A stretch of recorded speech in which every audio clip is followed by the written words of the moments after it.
comment allez-vous? C'est un bonheur de vous retrouver. C'est jeudi et c'est l'heure de notre rendez-vous quotidien de conversation sportive. Grand privilège. Regardez-moi cette précieuse coupe qui tourne lentement mais sûrement. Ça commence pour vrai. Ce samedi, 3 matchs. Il y en aura 3 autres dimanche. Ne reste qu'à déterminer l'heure du duel numéro 1 entre le Canadien et le Lightning de Tampa Bay. Série qui commence à Tampa. Et assurément, dimanche, ce bout-là est réglé. Le Canadien qui s'est entraîné aujourd'hui continue de parfaire sa préparation en vue du début de cette série éliminatoire. Le CH qui a terminé la campagne un petit peu sur les genoux. 3 victoires, 3 défaites dans les 6 derniers duels de la saison. Mais c'est une toute nouvelle campagne. C'est la vraie saison qui commence. Et le groupe semble investi de la mission de faire mieux que la défaite expéditive en 5 petits matchs contre les Caps de Washington il y a 1 an. Anthony Martineau n'a rien manqué de l'entraînement de l'équipe au centre CN de Brossard ce matin. Anto, comment ça va? Ça va très bien, merci. Alors, commençons avec les compositions de Martin ce matin. Puis là, échappez pas votre spaghetti meatball. Vous allez voir Joseph Veleno au centre du premier trio. Oui. Nick Suzuki brillait par son absence. Absolument, parce que, bon, je sais qu'on est très écoutés, mais hier, tu voulais voir Veleno sur la 2. Oui. Et là, je sais pas si les gens pensaient que finalement, il y avait eu une promotion sur la 1, mais non. Parce que Nick Suzuki était en journée qu'on nous a dit de maintenance. C'est la même chose, de maintenance. Bon, ouais, la maintenance. Oui, c'est très bon. C'est pas un char, là. Non. Un humain.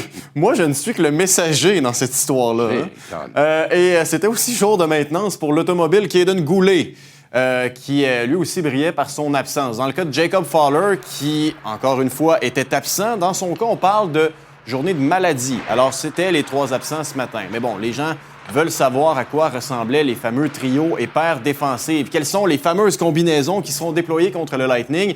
Eh bien, les voici à l'écran. Vous allez voir ce que Martin Saint-Louis avait concocté ce matin, alors à l'occasion de la prochaine série contre le Lightning. Caulfield, évidemment, là, vous mettez Suzuki à la place de Veleno et Slavkovski. Ça ne bouge pas. Deuxième trio, on conserve donc l'unité avec Alexandre Texier, Alex Newhook et Demidov. Semble-t-il qu'elle a convaincu Martin Saint-Louis. Unité 3, Bolduc, Kapanen au centre et il est là. Kirby. Incroyable aussi. Et trio 4 que je ne déteste pas, cela dit, pour affronter les nombreux joueurs dangereux chez le Lightning. Juste préciser que ma pensée a évolué. Là. Veleno déboule ça à 3. Pour ma part, Bolduc gradue ça à 2. Vous m'avez tous convaincu. Bolduc, Newhook, Demidov. Bon. Veleno joue. Texier joue pas. Parce que tu veux plus de papier sablé, tu veux plus de responsabilité, meilleur dans sa zone, capable de jouer à court d'un homme, centre capable gaucher. De prendre des mises en jeu, centre gaucher. Exact. C'est pas la panacée. Non. Veleno joue, Texier out, Veleno avec Kapanen et Anderson parce que Gallagher in avec Dano et Evans sur la carte. Doc, comme dans Doc joue pas. Bien, on est presque d'accord à 100%. Vous avez vu nos trios respectifs hier, mais dans un cas ou dans l'autre, Gallagher ne joue pas. Ça, c'est ce que les trios nous ont permis de constater. Lane Hudson, quand il a joué sur son bord, il a joué principalement avec Alexandre Carrier. Et voilà il est de retour. Réunit la paire. Carrier est là, prend son tour régulier ce matin. Quelle extraordinaire nouvelle. Ça offre un monde de possibilités. Voyez Ekstrom, mais voyez que Goulet était en maintenance, j'imagine. Exact. Lui aussi, un changement d'huile. Il faisait poser les pneus d'été. Lui, je pense que c'est les pneus d'été dans son cas. On commençait à être pas mal sur la fin des pneus d'hiver. Oui, depuis qu'on le connaît. Ben oui, c'est ça. Alors, Ekstrom à la place de Goulet pour l'instant. Alors, Matheson, Goulet. Et on a décidé, j'essaie de garder Xhekaj et Struble. Alors, Reinbacher, l'autre droitier en extra. Maintenant, Kirby Dach joue. Qu'est-ce que Martin Saint-Louis voit en lui lorsqu'il est à son meilleur? Je lui ai posé la question. Également, l'état d'esprit de Kirby Dach, tiens. OK, let's go. Je pense qu'il amène du pace puis de la physicalité. Il est capable de créer de l'espace pour lui et les autres joueurs alentour. Puis il est capable de défendre bien parce qu'il amène ça. Un bon hockey. I've definitely been wanting to get back. I felt like my first year in the league when we did play in playoffs was a kind of a coming out party for me. I felt pretty confident and felt like it was not easy, but kind of the game and the style that I wanted to play. So for me, I'm just excited to get another chance at it and help the team. Ouais, et quasiment aussi énergique en entrevue que sur la glace. Ça m'inspire beaucoup. Il semblait content, par exemple, d'enfin pouvoir prendre part à des matchs de série. Par contre, là, je sais, je commence à te connaître. Tu vas me dire, ça aurait été le fun que ça paraisse. Oui, exact. Voilà. Un aspect du jeu que le Canadien va devoir assurément corriger. Oui, l'avantage numérique. On en a glissé un mot hier, mais aussi bien mettre des chiffres sur la défaillance présentement du côté du jeu de puissance des Canadiens. Parce que depuis le 24 mars, vous le voyez, c'est seulement 6 buts en 45 occasions. Ça, si on sait compter, c'est 13,3 % d'efficacité et beaucoup d'inefficacité. 29e dans la Ligue nationale au cours de cette séquence-là. Tu le sais, Jean-Charles, je ne t'apprends rien. En séries éliminatoires, un avantage numérique. Peu importe si ce sont des séquences qui sont nombreuses ou pas, bien, ça peut tout changer. Faut marquer. Alors, Martin Saint-Louis s'est fait avare de commentaires lorsque je lui ai demandé ce qu'il trouvait qui clochait sur son avantage numérique. Je me suis donc tourné vers deux de ses ouailles sur l'unité 1, Lane Hudson et Juraj Slafkovský. I feel like there's been tons of chances to score, and sometimes the puck doesn't go in. A couple games we've had some bad games or whatever, but you know we've also had some good games of power play, and the puck doesn't go in. So it happens, but you know when the stakes are higher coming up, hopefully we can convert a couple times. For people to understand what connecting means, I feel like we got to score a goal. So you guys will be happy when we score a goal, and we'll deal with the connecting part on our own here. Je te le dis, le jour où Watson se rase, je t'invite au resto, puis on en verra une. Ah oui? C'est le seul motif où tu m'invites au resto? Bien, il va falloir en trouver un autre, sinon on n'ira jamais. S'il vous plaît. OK. Zach Bolduc, t'en as parlé brièvement. Lui a hâte, ça commence. En Bien sûr, parce que c'est le joueur qui est taillé sur mesure pour les séries éliminatoires. Dit qu'il s'inspire beaucoup de Josh Anderson dans la façon dont il veut déranger le Lightning. Et tu auras besoin d'un Zachary Bolduc investi. Mais Zachary est capable de faire beaucoup plus que Josh offensivement. Alors, il ne doit pas se limiter à ses coups d'épaule. Cela dit, il sait en donner, comme vous le voyez à l'écran, 2e chez le Canadien cette saison. Mais, et je vais le répéter, si on avait l'audace, parce que c'est presque rendu ça, de le placer avec des joueurs offensifs, on pourrait peut-être être surpris. Mais bon, Zachary Bolduc nous a justement partagé son état d'esprit à quelques jours de cette confrontation contre le Lightning. Un gars qui a son coup de patin est assez incroyable, même dans les pratiques, des fois, quand on le voit déborder des défenseurs, on reste toujours surpris. Donc, non, c'est un gars qui patine extrêmement bien. C'est un gars qui, son niveau d'énergie est incroyable. Sa force physique, son application physique, c'est de l'énergie qui donne à toute la vestiaire. Puis, on est content de l'avoir de notre côté. On parlait de Josh Anderson, évidemment. Ouais. Bon, c'est un gars qui donne de l'énergie à tout le monde, mais Zach est capable de faire plus que ça. Et il peut être un des facteurs X comme Anderson dans cette série de premier tour. Merci, Anto. Excellent travail. Toujours plaisant. À demain. Je reviendrai à Montréal, dans ce temple bleu, rouge et blanc. J'ai besoin de revoir les gens, se rassembler au printemps. J'ai besoin de cette lumière, descendu droit de la Sainte Flanelle, et qui fait rêver tout l'hiver d'une coupe Stanley au Centre Bell. Je veux être fier d'être québécois, voir le trophée au bout de nos bras et le sourire de ces enfants qui passent l'hiver en espérant. Je reviendrai à Montréal, dans une grande ville en délire, voir des visages qui s'illuminent au défilé rue Sainte-Catherine. Je reviendrai à Montréal, dans ce temple bleu, rouge et blanc. Je reviendrai à Montréal, revoir enfin mes partisans, revoir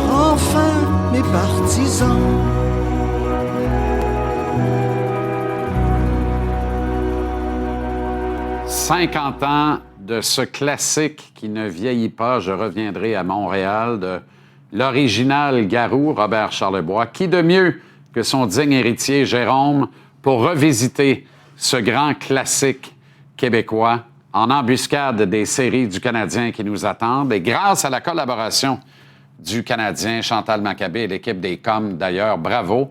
Quelle initiative, Jérôme. Bienvenue. Merci d'être là. Merci, je suis content de te voir. C'est très réussi. Ça donne le frisson. Est-ce que tu as encore la chair de poule quand tu le vois? Parce que ça doit faire à peu près 1500 fois que tu le vois. Écoute, plus dimanche arrive, moi, plus ça me met dans l'ambiance. Hein. C'est fait pour ça aussi. C'est le timing qui dit tout. Puis, écoute, ouais, c'est la fusion entre le sport et la musique. Ben, d'ailleurs, on s'est connus comme ça, nous. Hein? Absolument. Ben oui, le sport rassemble et on se connaît comme ça, effectivement, parce qu'on se reconnaît comme ça. Exact. Mais c'est une fête. On célèbre le Canadien en série, on célèbre le 50e de Je reviendrai à Montréal. Je dis on parce que c'est un travail d'équipe, hein, comme le hockey. Bien sûr, bien sûr. D'où t'es venue l'idée? Ça a commencé à germer quand exactement? Ah là là, c'est toujours un petit rapport qu'il y a eu entre cette chanson-là et la Coupe Stanley depuis que je suis petit, parce que papa, en coulisses, il me disait « Hey Jérôme, amène-moi mon chandail avant je reviendrai à Montréal, je vais annoncer le score aux gens. » Il n'y avait pas de Canadien Express, il n'y avait rien de ça dans le temps. Et voilà, là, il annonçait le score et il mettait le party dans la place. Wow, absolument génial. Avec son fameux chandail aussi, tout de... En paillettes. Oui, le chandail du Canadien en paillettes. Quel classique quand même. Quel classique. Ah ouais. Il est content, Robert? Ah, il est fier, il est ému, puis il a bien hâte de voir aussi les playoffs commencer. Là, il est fébrile. Il va revenir à temps pour regarder ça, parce que vous autres, c'est un rassemblement. Là. C'est important pour vous, le Canadien, chez les Charlebois. Oui, absolument. Ben oui. Puis là, écoute, on attend ça depuis longtemps, puis... On a bien hâte, écoute. On a vécu 93 en famille aussi, un de mes plus beaux souvenirs. C'est sûr. Ah, ouais. On s'en souhaite une 25e finalement. Comment les gens peuvent revoir le clip, Jérôme? Sur les médias sociaux des Canadiens, sur la page Facebook et partout. Là. Ben, content de la saison de l'équipe? Hey, vraiment, quelle belle saison. Puis on espère que ça dure un peu. Beau match-up contre Tampa en plus. Ouais, j'ai trouvé un peu arrogant. C'est correct. C'est une revanche de la finale. Ils nous prennent de haut. C'est toujours bon, ça. Ouais. L'avantage de la glace me fait pas peur. Un 7e match, moi, j'ai souvenir que le Canadien gagne à l'extérieur depuis des années le 7e match. C'est vrai. Ce qui témoigne de notre incapacité à finir bien haut, mais bon, on s'en va dans la bonne direction. Bravo, c'est formidable. Merci. Je reviendrai à Montréal à 50 ans, revisité par Jérôme Charlebois. Vous trouverez ça en ligne un peu partout, notamment sur les réseaux sociaux du Canadien. On va la relayer également, la chanson, avec grand bonheur. Merci, Jérôme. Bonne série. On s'en souhaite des Merci. bonnes. Salut, mon ami. Au billet de saison, à 18h tantôt, état des forces. Ça fait un mois et demi qu'on fait ça une fois par semaine, à savoir qui a le plus de chances d'atteindre la finale de la Coupe Stanley sous la bannière de l'Association Est, incluant mes prédictions du tableau évolutif des séries dans la même association. Billet de saison vers 18h tantôt. Le défenseur québécois Chris Letang des Penguins de Pittsburgh sera avec nous en entrevue pour conclure le beau programme ce soir. Pour nous y conduire, l'agitateur Antoine Roussel, la mise en échec Renaud Lavoie, Capital Hockey Philippe Boucher. Tiens donc, Jean-Pascal, on a du gros stock pour vous autres au retour de la pause. Restez là, vous allez voir.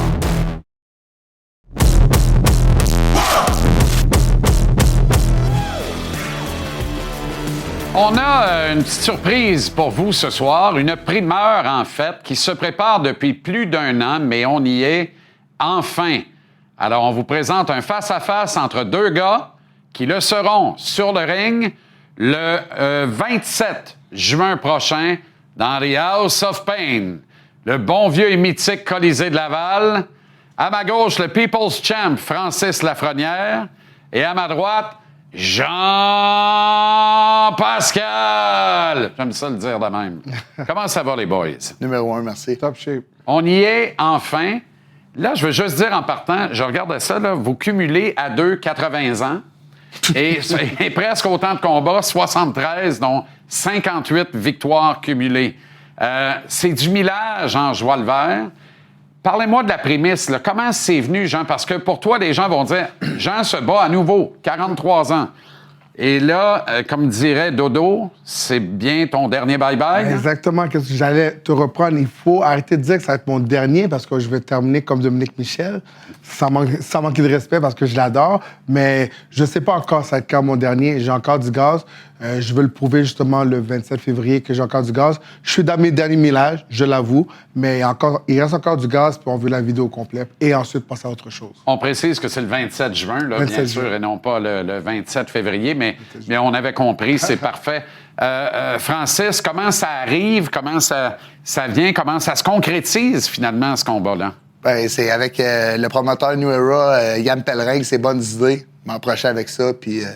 Comme j'ai dit depuis le début, c'est mon championnat du monde à moi, fait que je prends les bras grands ouverts, puis moi, ça va être mon dernier.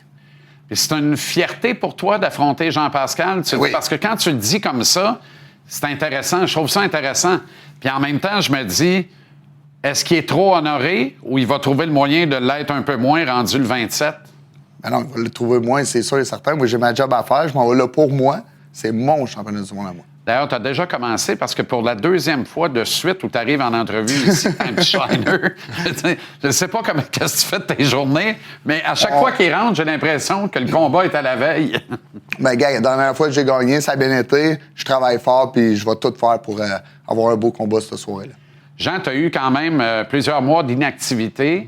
As-tu continué de garder la forme, d'être un assidu au gym, puis tout ça, t'en es où de ce côté-là? Mais définitivement, c'est sûr que rendu à mon âge, 43 ans, on ne s'entraîne pas autant que quand on a 25 ans.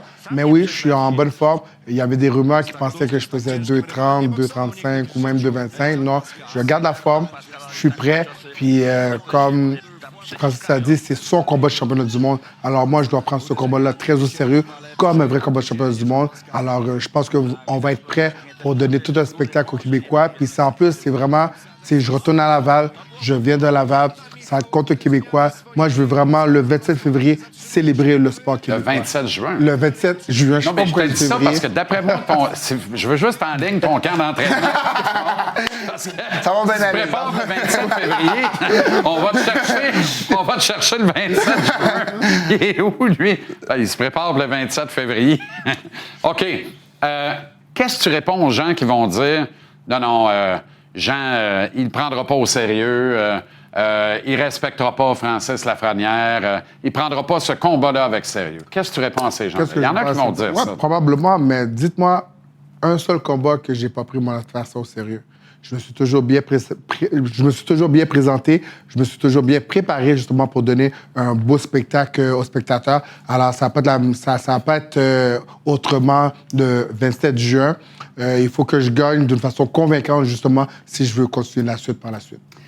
Toi, Francis, qu'est-ce que tu dis aux gens qui disent ce gars-là n'a pas d'affaire sur le même ring que Jean-Pascal, qui a été champion du monde, puis tout ça? Le champion du peuple contre le champion du monde. Le bien-aimé contre un mal-aimé. On le veuille ou non.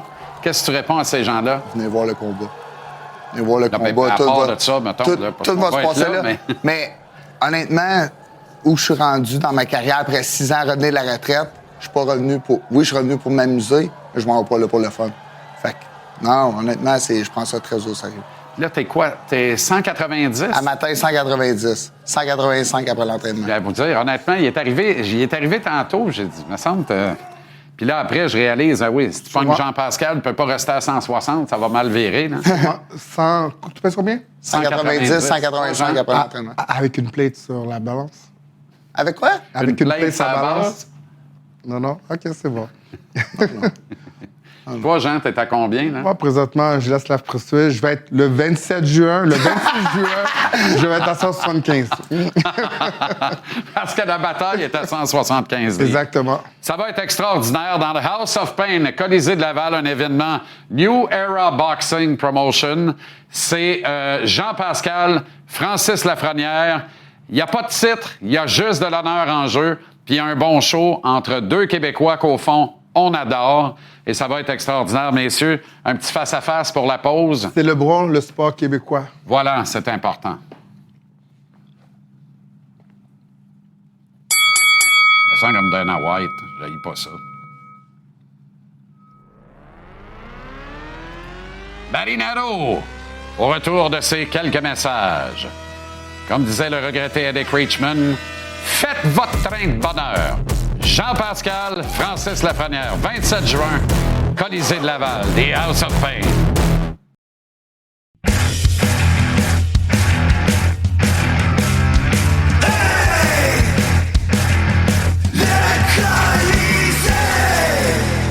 Avec Marinaro, avec Tony Marinaro. Ho, ho! Hey, nous autres, on est tranquilles à côté de ces deux gars-là. Oui. Ça va être bon, ça, là. Oui. Il est pogné de quoi? Il y a de l'énergie. Il y a tu sais. Ils vont se battre à 175? Ouais. Si jamais il y en a un des deux qui veut monter à 2,47, il n'y a pas grand-chose que je ne ferais pas pour de l'argent. Ça, on le sait. On avait deviné ce bout-là. OK. Kirby Dach prenait des rotations régulières ce matin. Honnêtement, il n'y a personne de surpris, mais il y a bien du monde de déçu, Tony. Pour vrai, là. Il y a beaucoup de monde qui sont déçus, mais c'est quand la dernière fois que Kirby Dach était en santé, puis qui a été laissé de côté? C'est pas arrivé à Montréal. On dirait que Martin l'aime. Martin n'a pas lancé la serviette dans son cas. Gorton et Hughes n'ont pas lancé la serviette dans son cas. Je pense qu'ils ont lancé la serviette dans le cas de joueurs de centre, parce que je m'en souviens pas la dernière fois qu'on l'a vu au centre. Je pense que la détermination est faite, c'est un allié. Il n'y a pas le sens du hockey pour être un joueur de centre, ni la capacité de gagner des mises en jeu de façon constante. C'est pas un joueur sur 200 pieds non plus. Moi, il y a une séquence de Kirby Dach quand ils ont joué contre les Panthers de la Floride. Les Canadiens ont gagné in extremis par la marque de 4-3, là. Quand Donovan Sebrango, il a pris la rondelle dans sa zone, puis il est allé en arrière de son but, puis Kirby Dach, au lieu de s'arrêter pour dire « je te bloque, t'avances pas, t'as besoin de faire un passe pour... » Il est allé à la pourchasse de Donovan Sebrango. On voyait que le sens d'hockey, malheureusement, il n'est pas là. Mauvaise compréhension, mais ça recale quand même un peu. Est-ce qu'on met ça sur le compte du rodage à son retour? Parce que c'est un gars qui a quand même, si on veut être totalement honnête, là, il a quand même montré des beaux flashs. C'est juste qu'à chaque fois qu'il prend vraiment son air d'aller et qu'il semble être confortable et jouer avec confiance, immanquablement, il se blesse. Écoute, à chaque fois. C'est un joueur, puis là, je vais dire un bon asseoir, là, puis je suis même pas sûr qu'est-ce que je vais dire, mais je vais le dire quand même. Parce que je pense que ça pourrait pas être pire.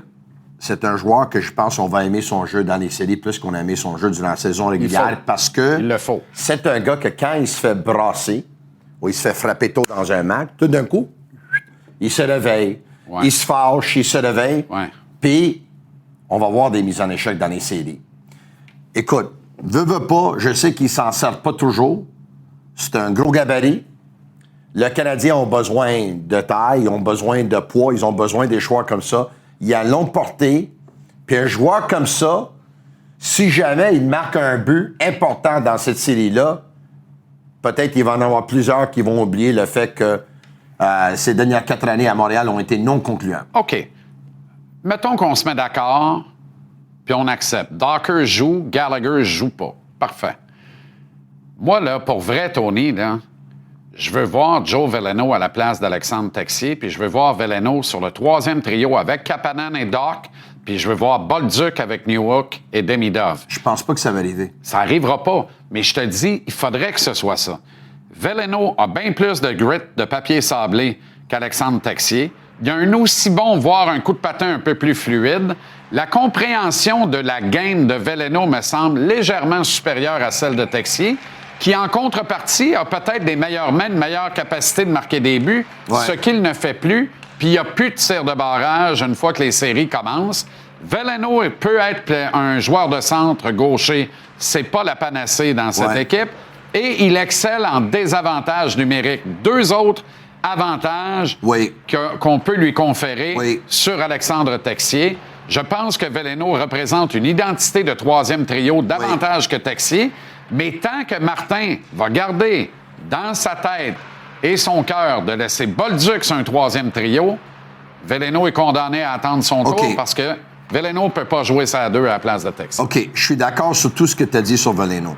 Le problème est, et c'est là où est-ce que Texier a un avantage, c'est que le Canadien, ils n'ont pas un 2e trio au moment qu'on se parle, comme tu viens de dire. Et donc, dans les séries, si tu arrêtes le premier trio ou le premier trio ne marque pas ou ne produit pas parce qu'eux, ils ont arrêté le premier trio du Lightning de Tampa Bay, à ce moment-là, tu as besoin d'avoir des buts des autres trios. Et là, au moment qu'on se parle, on dirait que Demidov, il est pas mal seul, en tout respect pour Newhook, des gars comme Texier. Je sais que tu parles de Bolduc sur le deuxième trio. Je pense que ça va arriver à un moment donné. J'espère que ça va arriver à un moment donné. OK, mais Texier, attends une minute, là. Pourquoi? Texier produit de temps en temps. Produit plus bien, là. Joe ne produit pas beaucoup. Joe produit pas pantoute, c'est pas grave. Il produit d'autres bienfaits. Mais la façon là, que Joe produit... Bolduc produit pas plus que Texier, vrai. Mais Bolduc n'a pas eu la tiers des chances que Texier a eu. Est-ce que Bolduc, dans le dernier mois et demi, ne t'a pas prouvé de la meilleure des façons qu'il pourrait jouer sur un deuxième trio? Bolduc, ça demeure un gars qui a un très bon tir sur réception, qui a une bonne dégaine. Demidov est un extraordinaire metteur en scène. Newhook est parfait avec sa vitesse pour aller appliquer de la pression dans le fond du territoire. Il y a une recette là, Tony, qui fait bien plus de sens que Texier sur le deuxième trio. En plus, t'apportes du muscle. Moi, je pense que Bolduc, comme Josh Anderson, moi, je les ai mis dans mes X-factors potentiels à la faveur du Canadien dans cette série-là. C'est 2 facteurs X potentiels, mais Bolduc, ça va être bien difficile s'il n'y a pas de temps de jeu de qualité et qu'il est uniquement sur un troisième trio. Je pense que dans cette série-là, si les choses ne vont pas pour le Canadien, tôt dans la série, tu vas voir Kapanen sur un deuxième trio, tu vas voir Newhook sur un deuxième trio, tu vas voir Texier sur un deuxième trio, tu vas voir Bolduc sur un deuxième trio, tu vas voir Doc sur un deuxième trio.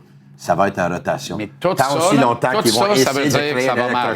Tout ça, ça veut dire que ça va mal. C'est comme les gens là, qui disent on va voir les 2 goalers dans la série. Arrêtez de dire ça. Okay. Si tu vois les 2 goalers dans la série, tu es en vacances à la même date que l'année passée. C'est ça la vérité. Là. Arrêtons. Il faut avoir confiance en Dobèche, le mettre dans le net puis le laisser dans le net. Moi, au moins d'une blessure à Dobèche ou que le Canadien tire l'arrière 3-0 dans la série, moi, personnellement, je m'attends pas à voir Fowler. Exact. Personnellement, mais écoute, tout peut arriver, là. On a vu Patrick Laine jaser longuement avec Martin Saint-Louis aujourd'hui. Oui. D'après toi, mettons que tu as été le petit oiseau sur l'épaule de l'un ou l'autre, qu'est-ce qu'ils se sont dit?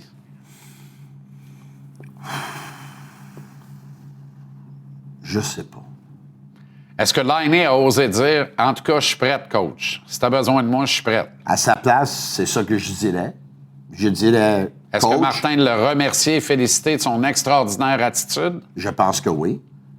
Si j'avais... Écoute, peut-être c'est ça. Peut-être c'est coach. Je sais que, évidemment, j'ai pas joué depuis longtemps. Je sais que tu as peut-être, évidemment, t'as des doutes sur mes capacités. Je suis professionnel. Je suis prêt. Si jamais tu as besoin de moi, je suis prêt. Puis Martin, peut-être, il a dit... Merci de ne pas avoir été en distraction dans notre équipe. Alex Carrier de retour à l'entraînement à la droite de Lane Hudson. On aime ça, Tony Nobel. On aime ça. Les Canadiens ont besoin d'Alex Carrier. Ciao, Bello. Ciao, ciao. Maple-Licious, Marc-André Perreault est là au retour. Je vous rappelle que Chris Letang est avec nous en entrevue tantôt. Manque pas ça. Maple-Licious. Ooh, ooh, ooh. Maple-Licious. Ooh, ooh, ooh. Toujours plus. Maple-Licious. Ooh, ooh, ooh. So delicious. Maple-Licious. Ooh, ooh, ooh. Maple-Licious. Viens de le faire. Regardez-moi, Docteur Amour, le beau Brumel Marc-André Perreault qui sort les T-shirts de printemps. Oh, mesdemoiselles! Quand tu sors le T-shirt de Lou, c'est parce que tu sais que la vie est bonne, puis qu'il commence à faire beau, puis que tu as la face d'un épagnol qui court dans le vent de face. Ça y est. T'es heureux. Ça y est. Ah ouais. Allez chercher le bébé zone. OK. C'est ta dernière présence cette semaine à l'émission. À moins que tu m'annonces que ça soit terminé à jamais, mais pour cette semaine... Madame, toi, t'es là la semaine prochaine. OK, parfait. Mais les séries vont être commencées, donc il faut que tu te mouilles ce soir. Ben, écoute, c'est un exercice qui est périlleux, hein, parce que tu sais, il n'y a absolument rien de scientifique. Puis c'est le moment que, moi j'appelle ça le moment fort pour les beaux-frères, hein, parce que là, les beaux-frères, Tu sais, comme mon amour pour les beaux-frères. Parce que s'ils ont raison, là, ils vont te casser les oreilles jusqu'à 8 parties de Noël, là, comme en 2034. Là, ouais, je te l'avais dit, t'en souviens, je te l'avais dit. Par contre, s'ils se trompent, t'entendras pas parler, le beau-frère. Non. Bon. Mais quand même, on doit se prêter à l'exercice parce que... Ça va bien, toi, avec tes beaux-frères? Oui. Écoute, oui, parfait. Aucune plainte à formuler. Je sais qu'ils sont nombreux, là. T'as comme 3 batchs de beaux-frères. OK, j'espère qu'on a les ressources humaines qui écoutent ça en ce moment. Parfait. Écoutez, revenons... là n'est pas le point. Hein? Non? Là n'est pas le point. Revenons à ce qui nous intéresse vraiment. C'est évidemment la série canadienne Likening. Puis, je me suis toujours fait dire, puis ça depuis le début de ma carrière à TVA Sport, dans le doute, Canadien en 7. Ben, sais-tu quoi? C'est ça ma prédiction. C'est très bon. C'est ça ma prédiction, mais je le pense vraiment. Je le pense aussi, mais je suis plein de doutes. Mais je dis Canadien en 7. Quelqu'un qui n'a pas de doute, c'est un beau-frère fatigant. Tu sais, parce que c'est... On a préparé un beau tableau avec l'excellent Mathieu Bédard. Bon, tu vois, l'attaque, je l'ai mis à Montréal. Aïe, aïe. Je le sais. Je le sais. Je l'ai mis à Montréal. C'est un pire. Eh boy, Martin ne sera pas content de ton 4e, là. Ouais, mais écoute, la défensive, je l'ai mis à Montréal, surtout que le beau Victor, on ne sait pas trop ce qui se passe, puis on ne fera pas de blague avec ça parce qu'on ne le sait pas. Exact. Mais c'est sûr que c'est à l'avantage des Canadiens d'avoir potentiellement encore un des meilleurs défenseurs défensifs, sinon le meilleur de la Ligue qui n'est pas là. Gardien de but, même si notre chum Vasilevski, on s'en parlait avant d'entrer en ondes, a carrément dit à Cole Caulfield, Cole, ton 50e, voilà. Je te l'offre. C'est à toi. Je vais être dans le livre d'histoire de la Ligue nationale, en tout cas des Canadiens. Je te le donne, c'est déporté. Il n'a pas amené le net avec lui. On le sait. Les entraîneurs, tu connais notre amour pour Martin Saint-Louis. Bien sûr. Non seulement est-il agréable à l'œil, mais on se rend compte que c'est tout un coach de hockey. Moi, je les ai mis au pair malgré l'expérience extraordinaire de... J'ai pas pu faire de maître entre Cooper et Martin, moi. J'ai hésité, mais pour les besoins de l'exercice, j'en ai choisi sûr que ça soit en 7. C'est ça appuyait mon point. Non, mais pour vrai, c'est... Autant tu sais, je veux dire, je t'en ai parlé, là, pour moi, le Jack Adams, ça va à Martin Saint-Louis. Si c'est pas à lui, c'est pas loin. Le trophée n'est pas gravé. Le problème de Martin cette année, là, il y a à peu près 6 extraordinaires candidats. Voilà. Mais tu sais, quand tu prends l'équipe la plus jeune, puis tu gardes la progression d'un groupe de jeunes, puis tu les amènes là, pour moi, ça vaut au moins d'être dans la discussion. Des rough. Ben non, regarde, tu sais, Muse, tu pourrais même me dire Cooper, tu pourrais me dire Bednar, tu sais, fait que on s'entend. Impondérable, je l'ai donné aux Canadiens. J'ai beaucoup aimé ce que Martin Saint-Louis a dit aujourd'hui. Hey man, on s'en va jouer au hockey, nous autres. C'est ça. Puis c'est ce que cette équipe-là s'en va faire. Fait que impondérable allant aux Canadiens. Canadiens en 7. Canadiens en 7. Maintenant... Sénateur Hurricanes. En 2 mots. C'est quoi, tu dirais, cette série-là? Ben, je vais t'écouter, puis je vais voir son intention loge à la même adresse. OK. Tu sais que j'ai encore beaucoup d'amis, en tout cas, je pense que c'est mes amis, dans la région d'Ottawa-Gatineau. Et je peux te dire que l'année passée, on avait méfiance, mais une certaine confiance contre les Maple Leafs de Toronto. Je peux te dire que la confiance est dans le tapis présentement du côté d'Ottawa. On y croit pour plusieurs raisons. Tous les problèmes, on en a parlé, là, on en a parlé en masse. Et malgré tout, les sénateurs qui se sont classés pour le détail, pour une raison, ce qu'on voit, là, c'est le genre de raison que j'aime pourquoi les sénateurs ont des bonnes chances contre les Hurricanes. Ils ont une attitude de FU, hein? Va te faire voir. Et Ullmark, ça demeure un excellent gardien de but. OK? On a beau dire ce qu'on voudra, c'est un bon gardien de but. C'est le meilleur dans cette série-là. C'est le meilleur dans cette série-là. À l'attaque, tu as énormément de talent. C'est une équipe qui a traversé tellement d'affaires cette saison. En tout cas, moi, je pense sincèrement que les Sénateurs peuvent gagner. Mais toi, dis-moi en 2 mots. Là. Ottawa en 6. Ottawa en 6. C'est 3 mots, mais c'est ça. OK. Ottawa en 6. Ben écoute, moi, je les avais mis en 7. Fait que Buffalo, je pense que ça va être en 6 contre le Bruins de Boston. En 5. En 5? En 5. Audacieux, mon ami. Buffalo en 5. Boston finit croche, pas à mon goût. OK, je t'entends. Buffalo a le feu au derrière, le couteau entre les dents. Boston, ce n'est qu'une étape. OK. What's next? Buffalo en 5. OK. Bon, je prends Philadelphie, moi aussi, mais je prends Philadelphie en 7. OK, je t'entends. Peut-être même en prolongation, Game 7. Ah oui? Ah oui. Non, moi, j'aime Puis ce que si les c'est Porter Martone qui score, là, ça, là, je lâche un autre tabaslac. Mets-toi en chest puis ça presse. Ah non.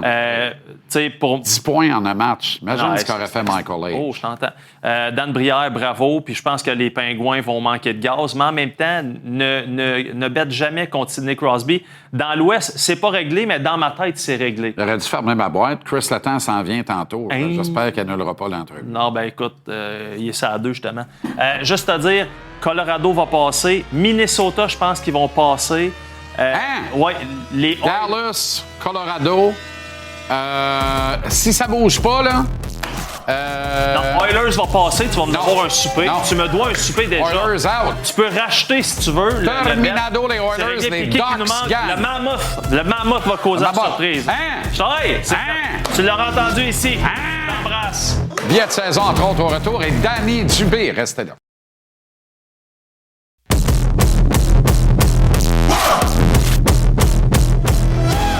Il passe la semaine à Winnipeg à l'occasion du gala UFC Fight Night qui sera présenté à notre antenne ce samedi.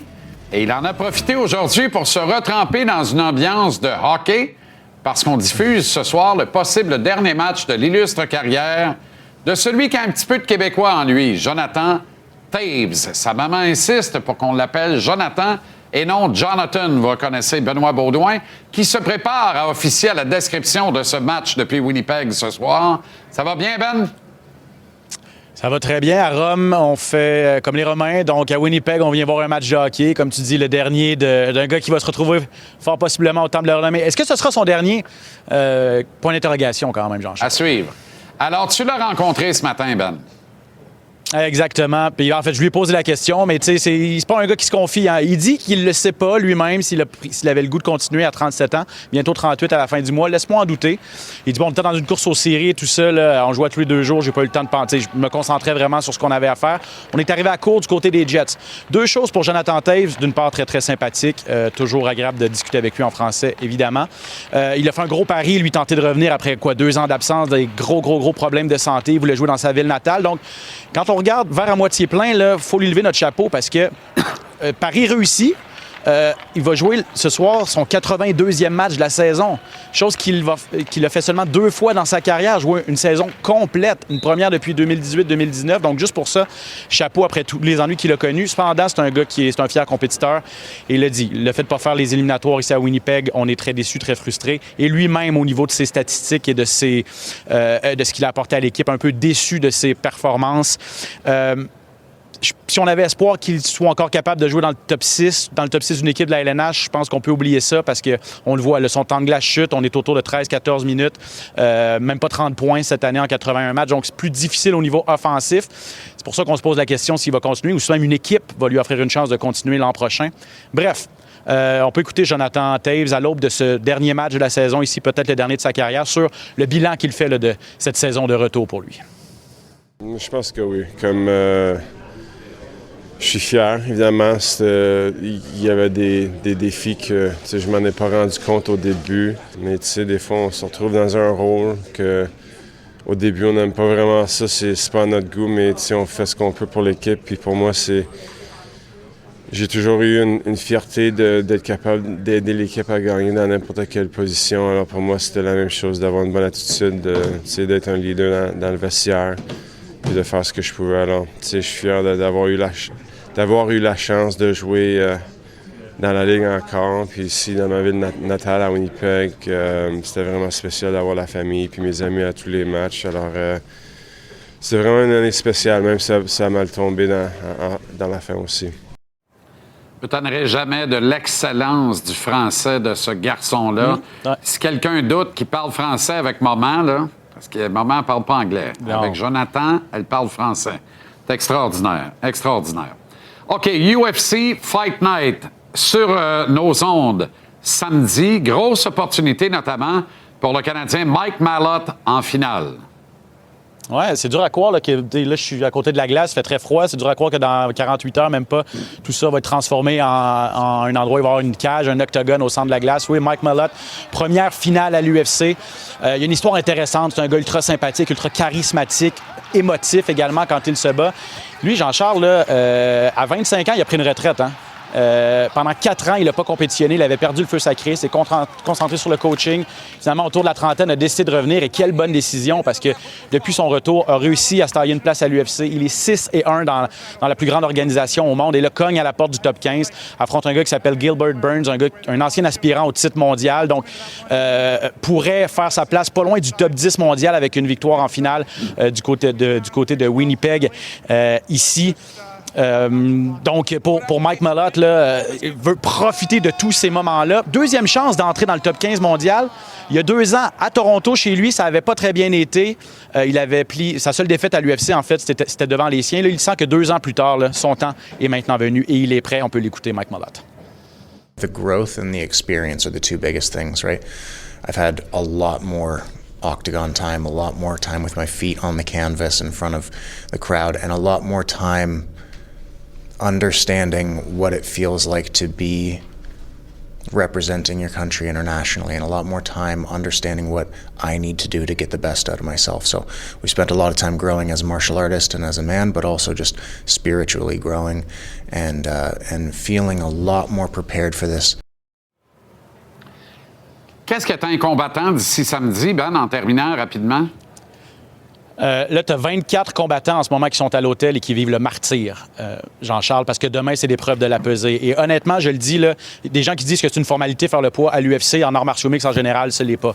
Tu as des gars et des femmes qui vont perdre peut-être 10 % de leur masse corporelle entre aujourd'hui et demain. Là, disons, je pèse 180 livres, là, je peux perdre 18 livres d'eau pour arriver à faire le poids d'ici demain matin. Donc, c'est extrêmement exigeant. Hâte de voir Charles descendre à 135 livres, jamais facile. Charles Jourdain. Donc, on va avoir des images de la pesée notamment demain. Et après ça, je pense qu'ils vont retrouver le sourire à l'aube du gala de samedi soir. Bonne soirée à Winnipeg. Benoît Baudouin, excellent travail. Merci infiniment. Salut, merci, Jean-Charles. À bientôt. Ciao. Alors, les jeux sont faits, rien ne va plus. On connaît les duels de premier tour dans l'Association de l'Est. Depuis 1 mois, je vous livre à chaque semaine mon classement d'état des forces afin de déterminer les favoris pour représenter l'Est en grande finale de la Coupe Stanley. On a fait le ménage, il en reste 8. Ça va donc être un top 8, évidemment, à l'état des forces. On reprend l'exercice et on ajoute les prédictions sur le parcours éliminatoire qui nous attend lors des 7 séries qui vont impliquer des clubs de la même conférence que le Canadien. Premier échelon de l'état des forces. Dans l'Association de l'Est, les Sabres de Buffalo qui reprennent leurs assises. Les Sabres devraient être les premiers à atteindre le 2e tour en tassant les Bruins en 5 petits matchs. Les Sabres étaient 2e de l'état des forces il y a une semaine avec 23 % de chance. Les voici premiers, mais avec un pourcentage en chute à 21 % de chance de se rendre au hockey de juin. Au 2e échelon, les Sénateurs d'Ottawa, vous avez bien vu, qui ont été franchement impressionnants lors du push de fin de campagne. Cette équipe a vaincu toute adversité au long de la saison. Elle ne connaît plus la peur. Elle est affamée. Sa victoire que je prédis en 6 matchs contre les Hurricanes, champions de l'Est, va les propulser. Les Sénateurs étaient 10e de l'état des forces depuis 2 semaines, mais le principe de battre Caroline en partant leur accorde le privilège du 2e rang à 18 %. Au 3e échelon se retrouve le Canadien. Fin de saison hasardeuse. Plusieurs questions quant aux blessures, mais je me dois d'être fidèle à mes prédictions d'octobre dernier. Si possible en 9, mais comme le règlement ne le permet pas, Montréal aura besoin du 7e et ultime match pour venir à bout de Tampa. Les hommes de Martin Saint-Louis glissent au pourcentage à 17 %, mais se maintiennent dans les chances néanmoins. Les Oranges, les Flyers de Philadelphie pointent au 4e échelon de l'état des forces. Ce sera toute une bataille contre les surprenants Pingouins, mais les Oranges ont un vent de dos. Ils sont meilleurs devant le filet et vont gagner en 7 la bataille de la Pennsylvanie. Ils reçoivent 16 % de chance de représenter l'Est à la Coupe Stanley. Qui aurait dit ça il y a tout juste 1 mois? Au 5e échelon, mon perdant avec le plus haut potentiel de renverser la prédiction du premier tour, le Lightning de Tampa Bay. Les Bolts, s'ils parviennent à se sortir du piège Montréal, risquent fort d'être impossibles à arrêter par la suite. Je leur accorde 15 % de chance de jouer en finale, malgré la défaite que je leur prédis au premier tour. C'est seulement 1 % de moins que les Flyers et 2 % de moins que le Canadien. Au 6e échelon, on retrouve les Hurricanes de la Caroline. Eux aussi face à un piège abominable, soit celui des Sénateurs d'Ottawa. S'ils survivent à cette première étape, ils seront attendris et diminués pour la suite. Les Sénateurs jouent gros, frappent fort et ramollissent tout adversaire sur leur passage. Ils sont 6e et ne reçoivent que 7 % de chance de jouer la finale. Au 7e échelon, les Pingouins de Pittsburgh, increvables depuis le début de la campagne.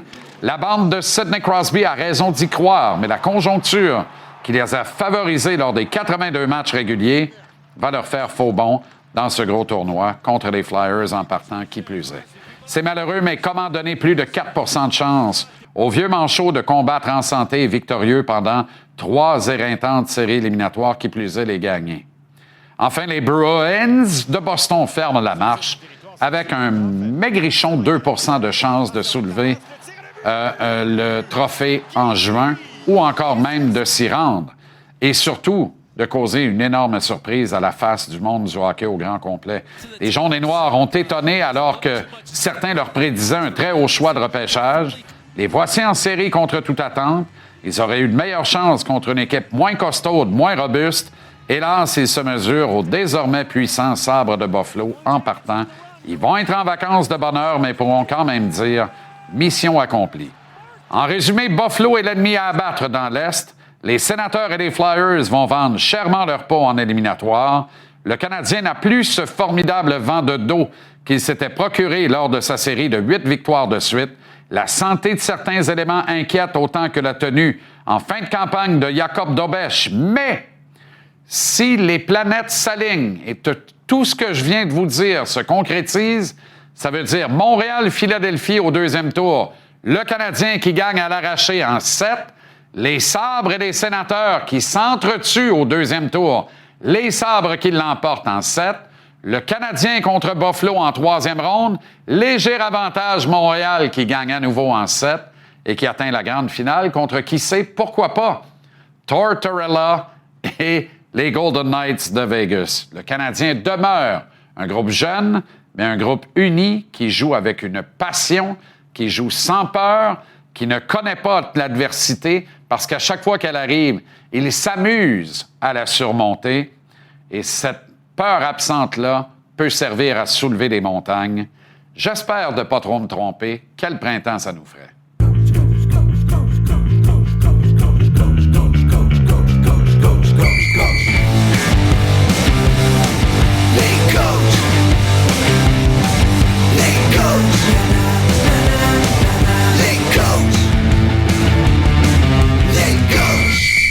On me l'avait pas dit. Je suis très content. On retrouve le coach Danny Dubé ce soir alors qu'il n'y a pas de match. Danny, comment ça va? Ça va très bien. J'ai une ligne pour toi. Ah oui, donc? L'entraîneur du Lightning de Tampa Bay, alors qu'il était l'entraîneur dans les rangs mineurs, OK? Le Crunch. Alors lui, là, sa phrase à l'époque, avec son équipe qui était une jeune équipe, il leur disait, puis c'était écrit en gros dans le vestiaire, « We are young and fearless ». Exactement. Voilà. Et je pense que aujourd'hui, on a le scénario inversé. Lui, là, il est... they're not young. Je sais pas si they're fearless, mais they're not young. Fait que les autres sont pas jeunes, là, tu sais, c'est sûr. Puis moi, il y a une affaire qui me... Il y a une affaire qui me chatouille un peu avec le Lightning. C'est une équipe qui a de l'usure. Tu sais, c'est quand même une équipe qui a joué beaucoup de hockey. Et c'est une équipe qui bénéficie d'un... Je veux dire, c'est sûr, ils ont gagné beaucoup, donc et le préjugé est favorable. Ils ont une réputation. Mais je vais te parler de quelque chose, avant même d'aller à nos chiffres, je vais te parler de quelque chose que j'ai gardé dans ma manche puis que je te partage, OK? Moi, je trouve que le meilleur gardien de la Ligue nationale, hors de tout doute, actuellement avec la retraite de Carey Price, c'est bien sûr Andrei Vasilevskiy. Vasilevskiy, c'est ça. C'est un gros gardien, il est agile, il est fluide, etc.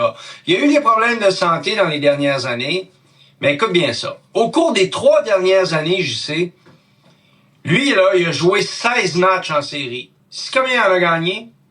Ah ouais, donc. Hein? Il a gagné 4 matchs, il en a perdu 12. Sa moyenne de buts alloués, le mieux dans les 3 dernières années, 3,22. Wow. Son meilleur pourcentage d'efficacité dans les 3 dernières années, 897. Aïe, aïe, aïe. Je t'annonce que s'il ne retrouve pas son code postal contre le Canadien, on va s'envoler.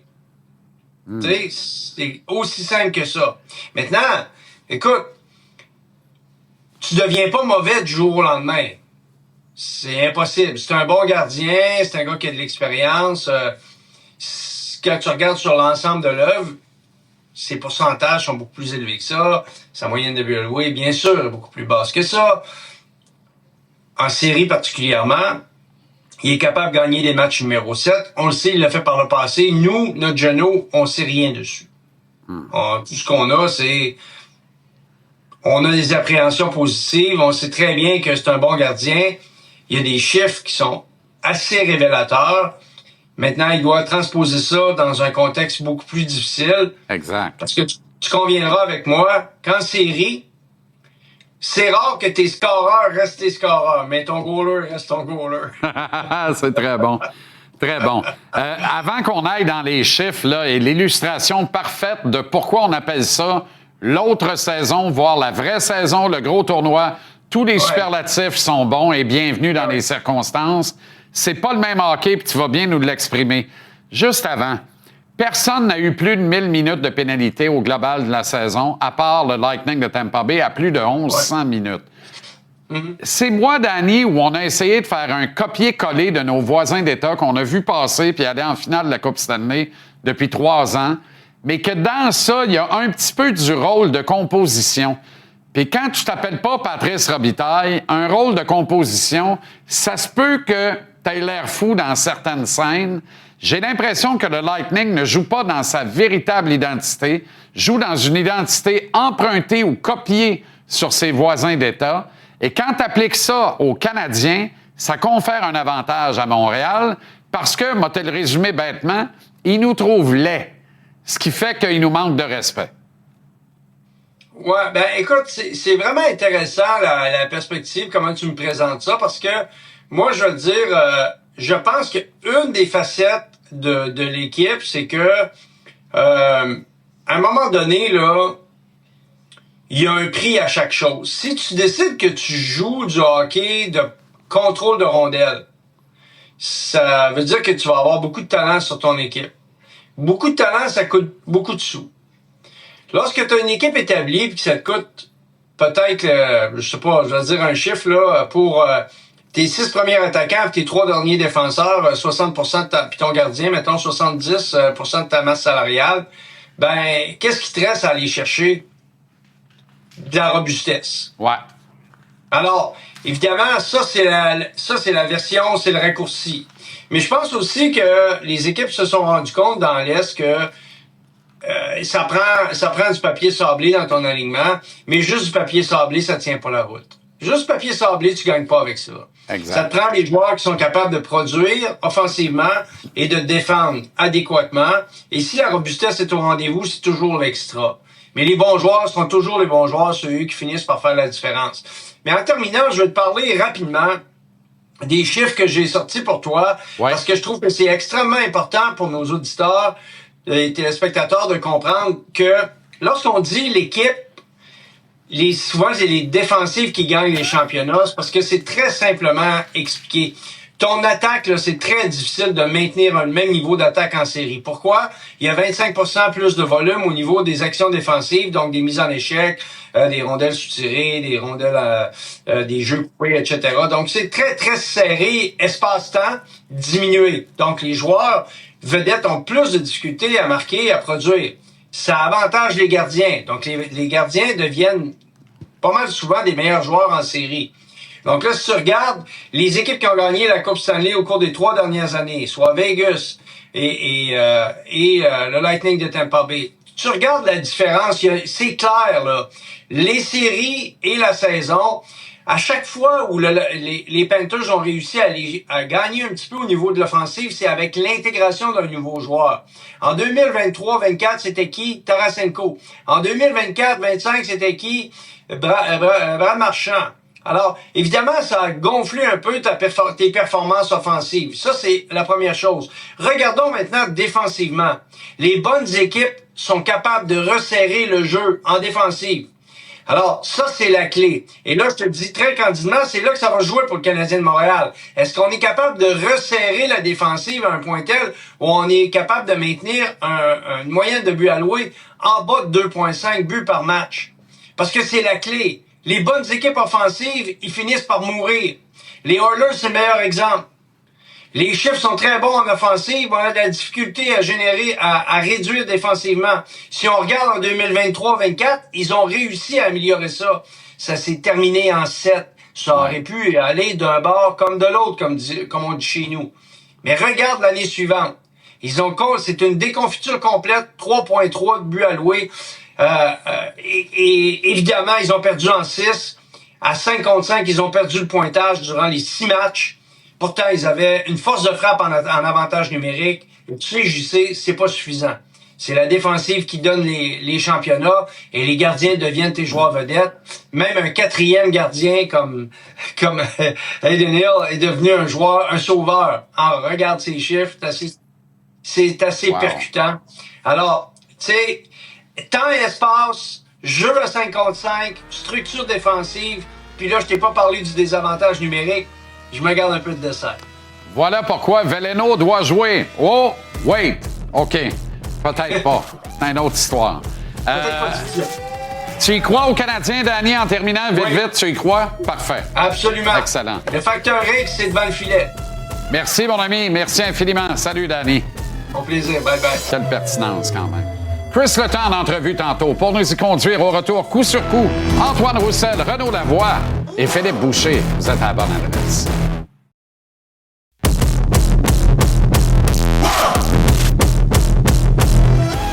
C'est le Rooster qui est là maintenant, Antoine Roussel. Comment ça va, mon Antoine? Salut Jean-Charles, ça va extrêmement bien.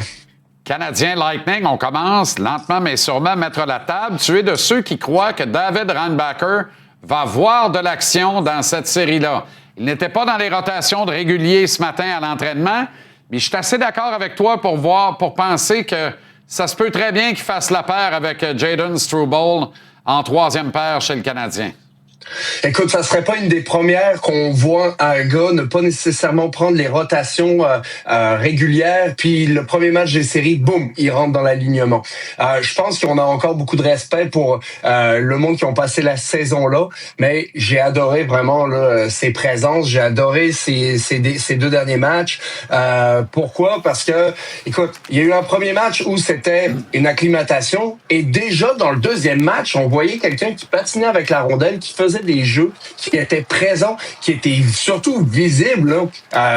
Pourquoi? Parce qu'il patine extrêmement bien, était impliqué. J'ai vraiment adoré son dernier match. Donc tu vas me dire, oui, Antoine, c'était pas nécessairement un calibre playoff là, ce match-là. C'est vrai. Mais il reste que j'ai aimé ce que j'ai vu. J'ai vu un joueur que quand il est muté avec un gaucher, les jeux qu'il fait, il regarde vers le filet, il cherche des palettes, il cherche des déviations à faire. C'est pas le genre de défenseur qu'on voyait juste envoyer la rondelle dans le fond de territoire et garder ça simple.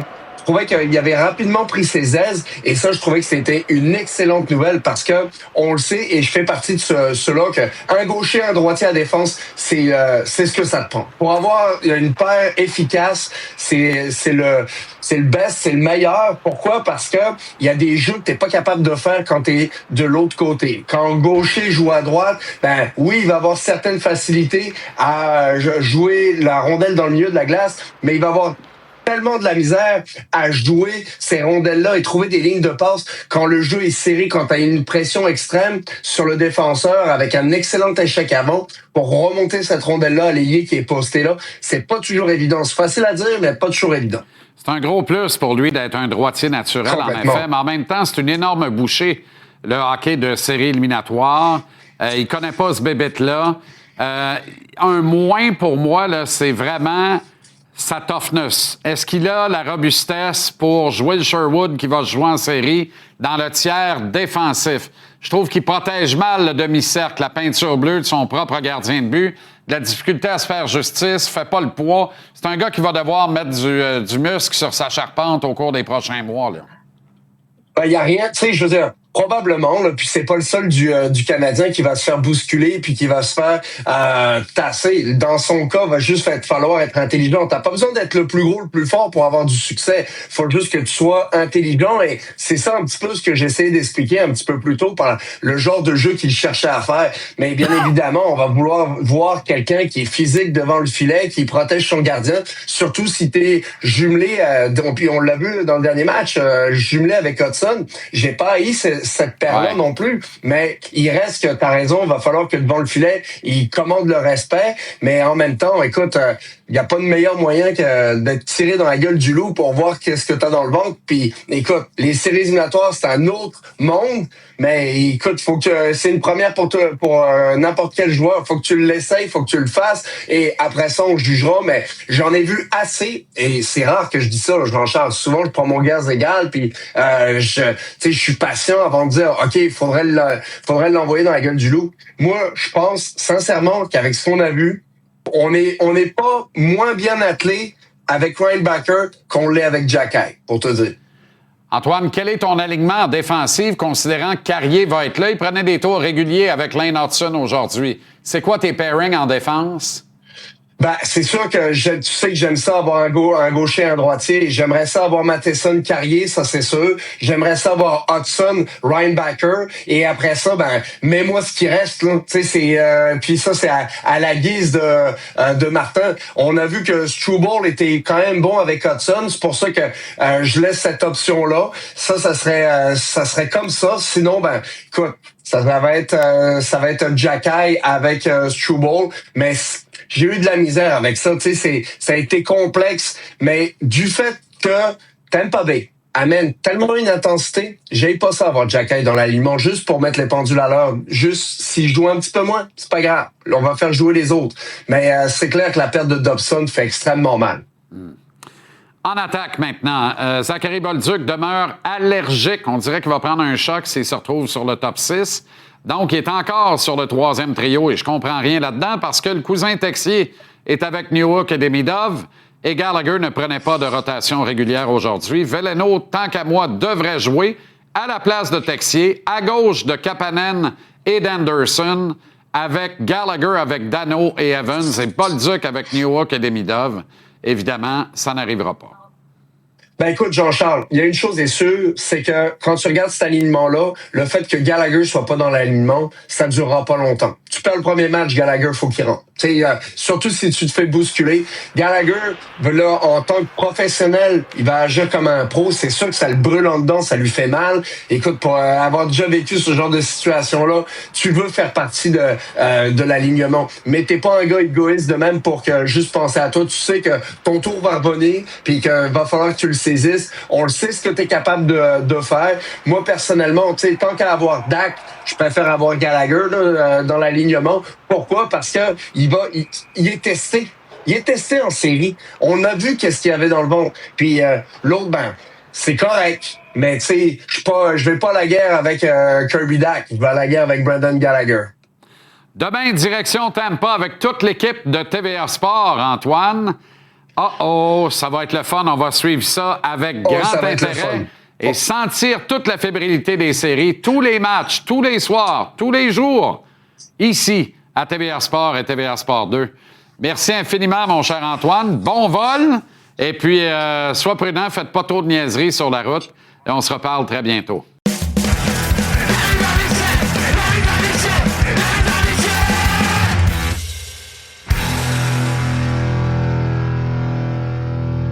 C'est le moment de la mise en échec avec Renaud Lavoie. Renaud, comment ça va? Toujours dans un aéroport pour encore quelques heures. Hein? Oui. Puis après ça, direction Tampa, Florida, où on va se parler demain en direct de Tampa. Bien sûr. 30 de degrés Celsius, pas besoin de te dire que l'été est arrivé. J'ai l'impression que cet impair que tu portes, d'ailleurs, on note que c'est aux couleurs du Lightning, là, mais on te pardonne. Va prendre le bord, pas les Leafs, là, calvaire, j'ai ben trop de respect pour toi, pour te dire que tu t'affiches aux couleurs des Leafs. Mais je pense que l'impair va prendre le bord une fois assis dans l'avion, de toute façon. De toute façon, puis il va être porté uniquement dans les amphithéâtres où, crois-moi, on s'assure de nous mettre au point de congélation. Une belle qualité de glace. C'est important, puis on aime ça comme ça. C'est ça qu'on veut. Exactement. Aussi. OK. Exactement. Parlons de la jeunesse du Canadien. Elle va être névralgique dans cette série. J'ai envie de dire dans les séries, mais ça va être plus vrai que vrai contre le Lightning en partant. Ça ne peut pas uniquement, malgré leur jeunesse à eux aussi, ça ne peut pas uniquement reposer, Renaud, sur Suzuki, Caulfield, Slavkovsky et Lane Hudson. Non. Et qu'est-ce que Martin Saint-Louis nous a dit le matin du premier match de la saison à Toronto sur la jeunesse? Il a dit, la jeunesse, c'est une arme. OK? Et ça a paru cette saison que c'était une arme, la jeunesse des Canadiens. Parce que cette fougue, ce talent qui est incroyable, qui est indéniable aussi, faut le souligner, mais ce désir de travailler, de gagner, a fait en sorte que c'est une équipe qui a eu des résultats extrêmement positifs cette saison. Alors, en bout de ligne, oui, l'expérience est une chose, mais la jeunesse, c'en est une autre. Pourquoi, Jean-Charles? Parce que la jeunesse, c'est des gens qui sont affamés, qui ont faim, qui veulent gagner. Parce que contrairement à plusieurs joueurs du Lightning, ils n'ont pas encore touché la Coupe Stanley. J'ai posé la question à Martin Saint-Louis ce matin. Est-ce qu'il voit encore des avantages? C'est quoi la jeunesse? Qu'est-ce que ta jeunesse peut te donner en série? On l'écoute. L'énergie, l'enthousiasme. Pas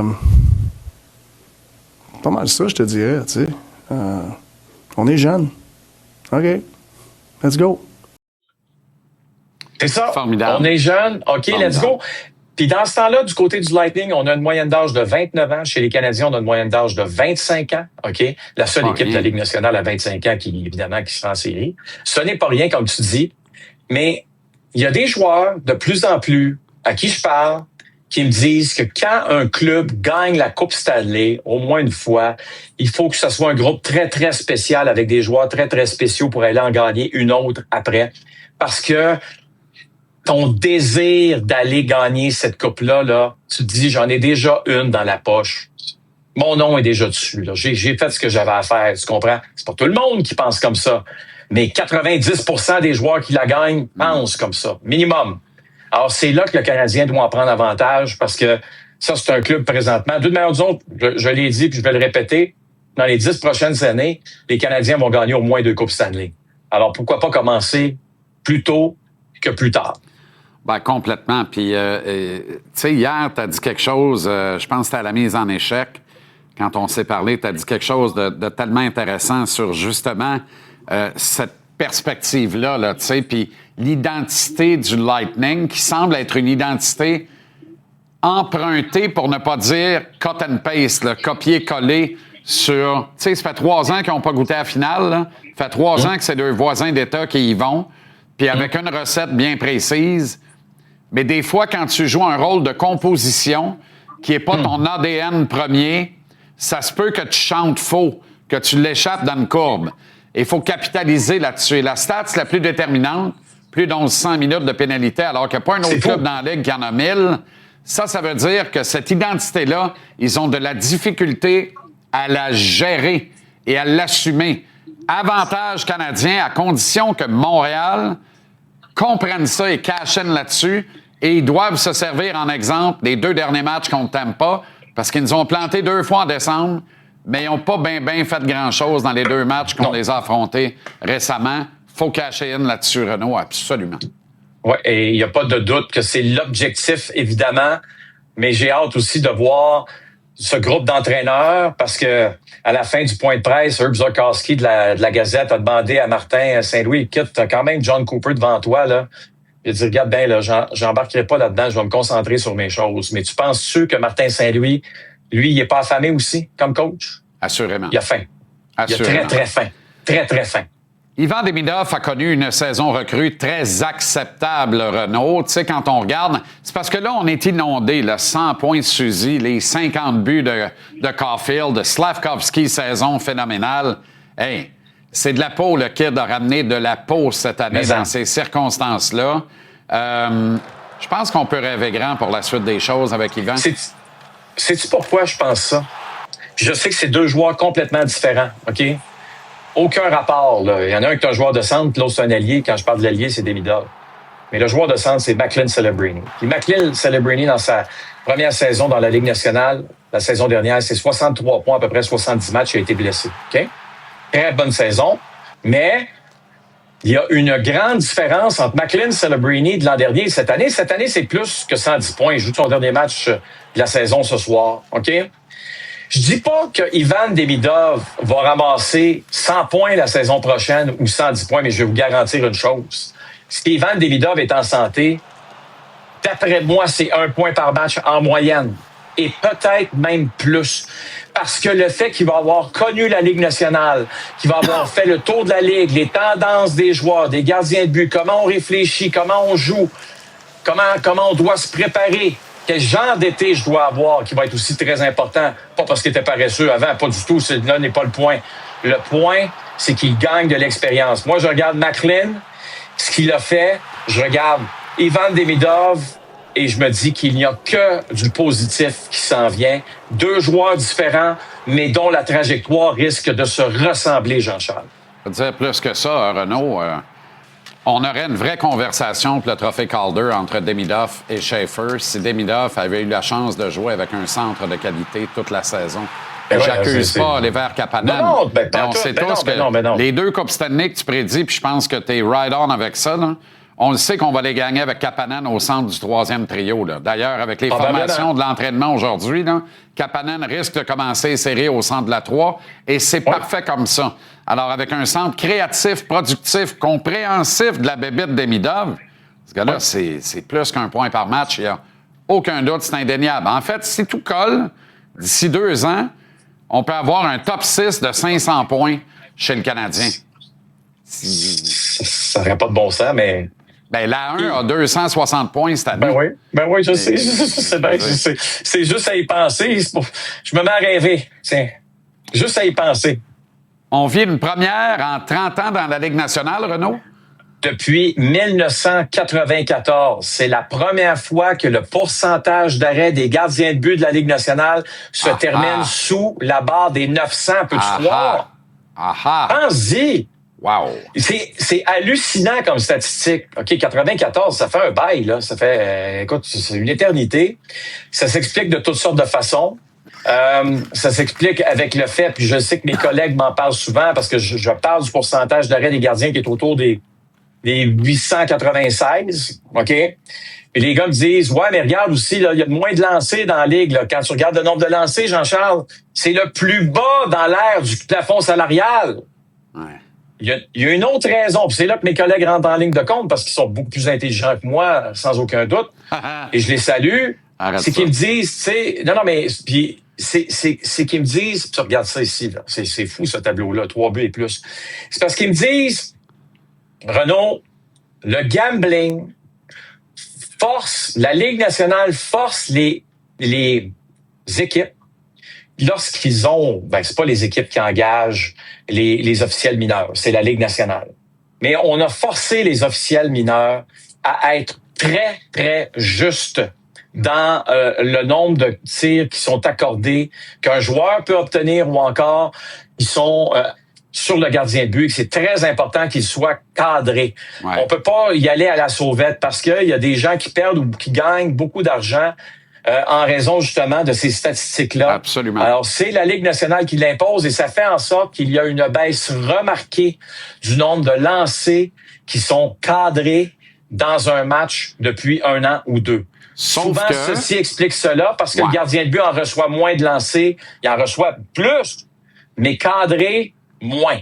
C'est Sauf ce que ça veut dire. Il fait face à du plus grand talent que jamais ou à peu près, des meilleures chances de marquer que jamais ou à peu près, malgré la présence de systèmes défensifs qui sont extraordinaires. Les gars sont tellement talentueux, Renaud.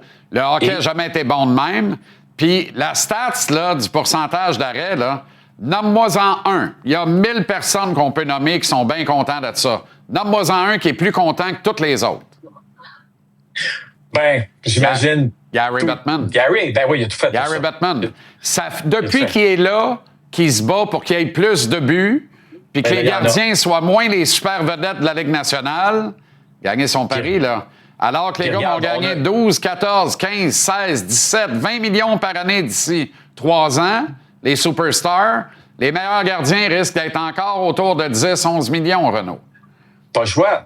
Et c'est pourquoi on a un record, justement, du nombre de matchs où une équipe tirait de l'arrière et a gagné la rencontre. Ça explique aussi cela quand ton pourcentage d'arrêt des gardiens de but baisse. Tout ça est très intéressant, Jean-Charles. Oui. Bon vol. Demain, de Tampa, Florida. Et à demain. Salut, Jean-Charles. Salut, Renaud. Capital Hockey en direct de Québec City. Il a soulevé la Coupe Stanley. Philippe Boucher. Comment ça va, le grand Phil? Très bien, merci toi. Très bien. Panorama absolument exceptionnel, encore une fois. Non, ce n'est pas un cadre intelligent. C'est bien vrai. J'avoue, on est chez un ami, il n'est même pas au courant qu'on est chez eux. On se promenait en chaloupe dans le canal ou en beau bateau avec mon ami Denis, puis on a trouvé un spot juste pour toi. Alors, notre ami Pierre n'est même pas au courant qu'on est là. Mais ça fait un beau décor. Sérieux? Non, il n'est pas au courant. Hey, Bob. J'espère qu'il écoute le show. On le salue. Oui. On va le savoir. Aïe, aïe, aïe. OK. Entraînement du Canadien aujourd'hui. On a une bonne idée de la composition des trios et des pairings en défense, Phil. Pas bien de surprise, moi, t'avouer, là. Non, tu voulais me relancer hier. Tu m'as demandé Gallagher in or out. Tu m'as vraiment pris, là. J'étais pas sûr que tu allais me demander ça. Je t'avais dit out. Si on peut mettre des trios, là. Mais tu sais, l'important, c'est le premier trio. Puis le reste, honnêtement, là, moi, c'est New York qui me surprend au centre, honnêtement. Là. Je l'aime bien. Il a eu une saison extraordinaire. Je le voyais pas nécessairement là. On n'a peut-être pas le choix. On veut le mettre là. Puis je pense que toi, tes trios auraient été un petit peu différents de ça.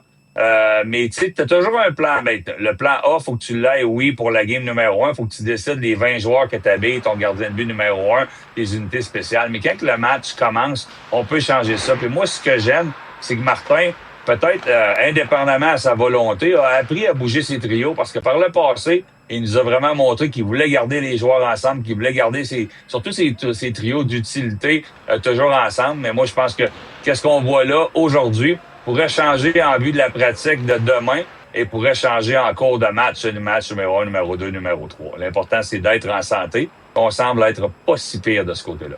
Bon, moi, ma pensée a évolué, Phil, depuis hier. Pas beaucoup, mais substantiellement. Si on peut revoir le tableau, question-réponse rapide avec toi. Laissez le tableau des trios en régie, s'il vous plaît. Tout le monde a compris que Suzy va être là, donc Veleno ne sera pas au centre de la 1. Là, fait que partez pas en peur avec ça. C'était pour les routines de l'entraînement de ce matin. Suzuki est absent. Moi, là, Bolduc remplace Texier à gauche de Newhook Demidov. Pour ou contre, Phil? Honnêtement, ça me laisse un peu indifférent, mais je suis pas en désaccord. Texier, j'ai hâte de voir, il y a un track record, mais moi, j'y vais avec ce que Martin nous a montré là. OK. Moi, je mets Bolduc à la place de Texier, Veleno à la place de Bolduc avec Kapanen et Anderson. Texier sort, Doc sort, puis Gallagher rentre avec Dano et Evans à 4. Mais honnêtement, je suis pas en désaccord avec toi. Puis est-ce que c'est ce qu'on va voir, de pas voir, tu sais, J'ai hâte de voir ce qu'on va faire. On veut avoir un peu de size. Dak qui est comme un chat, une 9e vie. Là. J'espère qu'il va en profiter parce qu'honnêtement, il y a eu tellement de chance. Je suis un peu surpris de le voir là. Mais est-ce qu'il faut être surpris qu'on veut un alignement avec du size contre Tampa Bay? Écoute, on va se faire brasser. Là. On parle d'une équipe de talent, là, mais Julien Brisebois a greffé des joueurs physiques alentour de ça. On nous a habitués avec John Cooper d'avoir 4 trios qui pouvaient jouer au hockey. Je veux pas dire que le 4e trio ne peut pas jouer au hockey, mais il est très, très, très physique. Puis les joueurs de skills, les Eagles de Simmons, ont développé un côté physique ainsi que les défenseurs. Je suis pas surpris pour le match numéro 1 on semble vouloir avoir un line-up un peu plus gros. Mais il faut pas aller trop loin de notre ADN. Il faut faire face à la musique physiquement.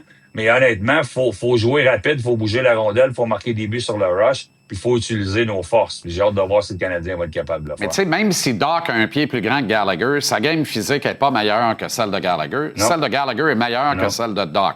Pour rester dans l'aspect physique de la patente. Texier ou Veleno, je préfère la game physique à Veleno. Texier ne score plus d'un but d'handball. Il n'y aura pas de tir de barrage. Donc, il n'y a pas vraiment d'utilité, alors que Veleno est extraordinaire en désavantage numérique, peut prendre des mises en jeu, ce que le Français ne fait pas.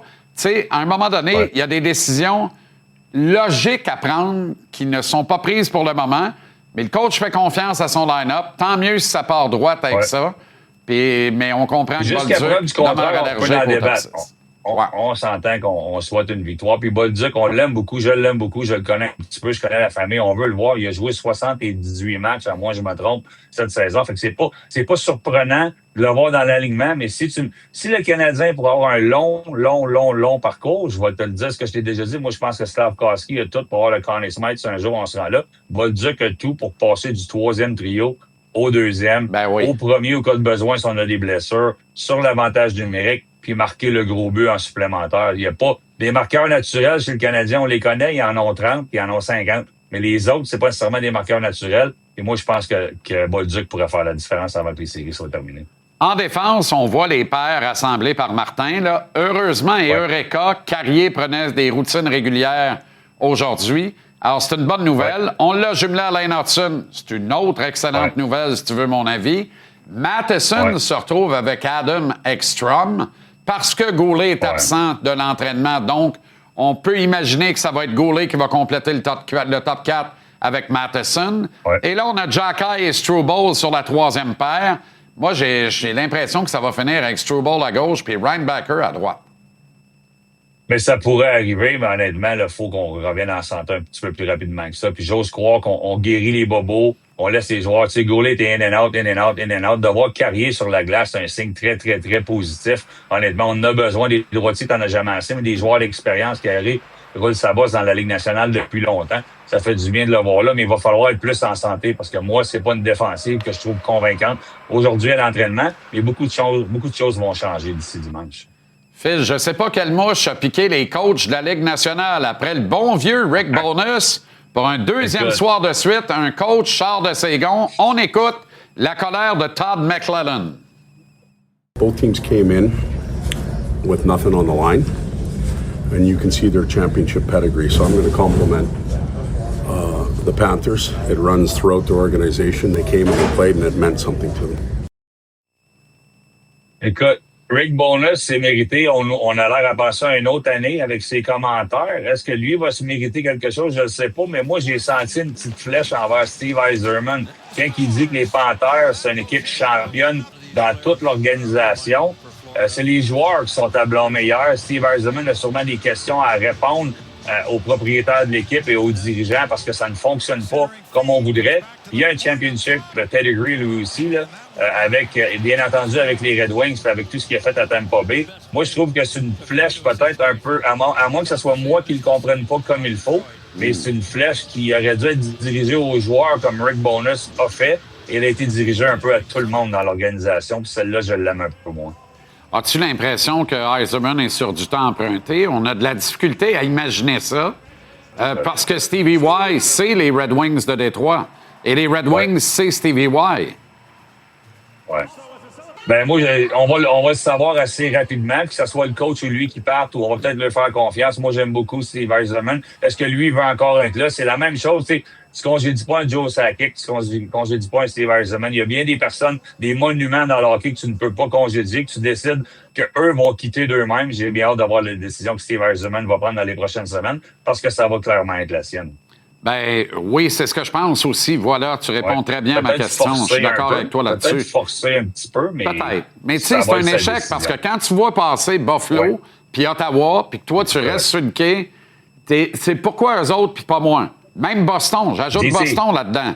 T'as pas d'affaire à pas être là si Boston, Ottawa, puis Buffalo sont là. Pour chaque surprise, il y a une déception. C'est toi qui l'as dit hier. J'avais tellement hâte de le dire. Ben, Détroit, c'est une déception. Tu peux pas regarder ça autrement que ça. Là. Arrête de prendre des notes dans ton cell. Tu sais que j'ai accès. Ouais. Oh, j'espère que non. Il n'y a pas de danger. Golden Knights et Mammoth. Quel beau match-up dans l'Ouest. Ça m'excite énormément. Vegas, j'aime toujours ça. Avec Tortorella, il y a un petit edge de plus. Dom Ducharme qui est là également.